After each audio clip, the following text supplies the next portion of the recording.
Leeds, Andrew Edwards and Catherine Hanna. Now, Johnny Rotten is in town. I last saw him rather incongruously advertising butter or a butter-like thing on the bizarre, isn't it? What on earth was that about? Anyway, he's playing at the O2 Academy in Leeds City Centre tonight, but won't be hearing unanimous cheers, at least when he turns up at the gig. Probably different when he's in the venue. The former Sex Pistols frontman will face Palestine supporters who aren't happy about Johnny Rotten's decision to perform in Israel at the end of August. And similar protests are being planned at Johnny Rotten's gigs up and down the country, but tonight's protest has been organised by the Leeds Palestine Solidarity Campaign, and their secretary Andy Brown is here in the studio to tell us a bit more. Morning, Andy. Morning, Catherine. Just briefly explain for us then why you're protesting about Johnny Rotten's gig.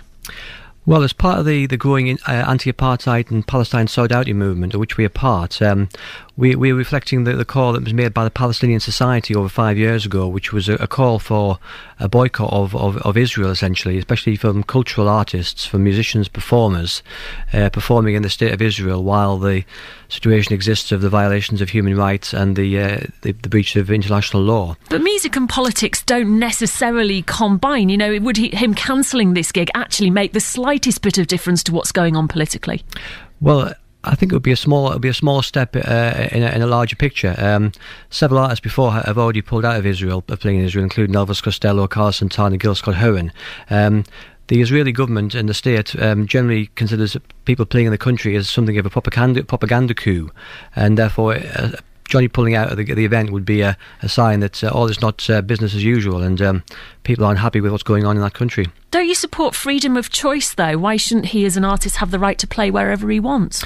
Absolutely, I do support that, and we've actually got no issue at all about Johnny personally. It's really just an opportunity to use the medium of music to convey a message to a wider audience. All we want to do is present the facts to Johnny and to his fans, and then from an informed position make a choice based on his conscience. Again, though, why should he care? I mean, he's a musical artist. He's there to perform to his fans. He's not making a political statement in any way, is he? Well, just to reiterate, anyone performing in the state of Israel is considered by Palestinians, and particularly by the Israeli state government, to be a recognition of the policies towards Palestinians, which is one of anti-apartheid. You know, the abuses of their freedom, the conditions which are held, the settlement lands. So it's a clear statement that people recognise that is an acceptable situation if they play there at the moment.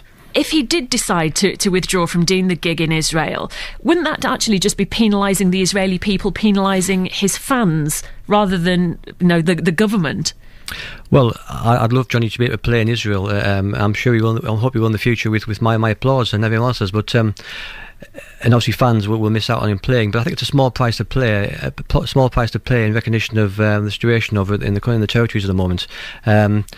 Music conveys a message to lots of people, and our movement's supported by lots of people, including Israelis and members of the Jewish community. I'll just read you a quick quote from Johnny Rotten about this. He's quoted as saying, in response to the protest, "Of course there's all kinds of politics going on down there, but there is just about all over the world. You can't separate yourself from your audience because of political powers that be."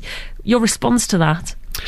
Well, yeah, I mean, I would say that politics is part of music, is part of life. Politics is part of life. We are what we do. We are what we do, and no man is an island. Johnny can certainly, decide on basis of information he's given. He isn't required to pull out, but I would very much encourage him to do so and join a growing list of artists who've made that decision. And finally, what sort of form will the protest take tonight? I mean, if I was going to that gig and I'm hearing, there's going to be a protest outside, I might feel a little uncomfortable, a little wary. What would you say to anyone who's going along tonight to just enjoy the music? Well, I hope the fans have a great time tonight. We'll be going along in the spirit of the occasion. We'll be leafleting. We'll have placards. We'll be joining in the theme. We'll be dressing up. We're encouraging performers to come along. We'll be talking to audience. We've got some guitars to take along. So it'll be a fun occasion.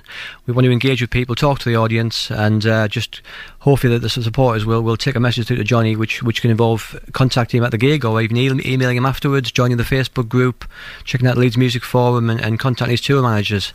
Johnny is listening. He is aware of this tour, and he has responded. So message is getting across. Thanks very much for coming in. That's Andy Brown, who's secretary of the Leeds Palestine Solidarity Campaign. There'll be a protest tonight ahead of Johnny Rotten's gig at the O2 in Leeds. I do love the idea of Johnny Rotten perhaps being up at 27 minutes past 7 listening to us in the morning as well. It's not quite the image you have. Changing face of rock and roll. But then selling butter wasn't quite the image I had of him either. It's BBC Radio Leeds, Andrew Edwards and Catherine Hanna. I think the issue of politics and music, though, I think to when I was a student in the 80s and the whole business of whether you should bank, Barclays was the bank in question at the time, whether you should buy fruit from South Africa, whether you talked about some of the people who played Sun City, which was sort of equivalent to Vegas in South Africa. A lot of issues around that. And I know it's a different issue, but the artists who played behind the then Iron Curtain in East Germany and also in Russia as well. Fascinating. If you want to join the conversation, love to hear from you.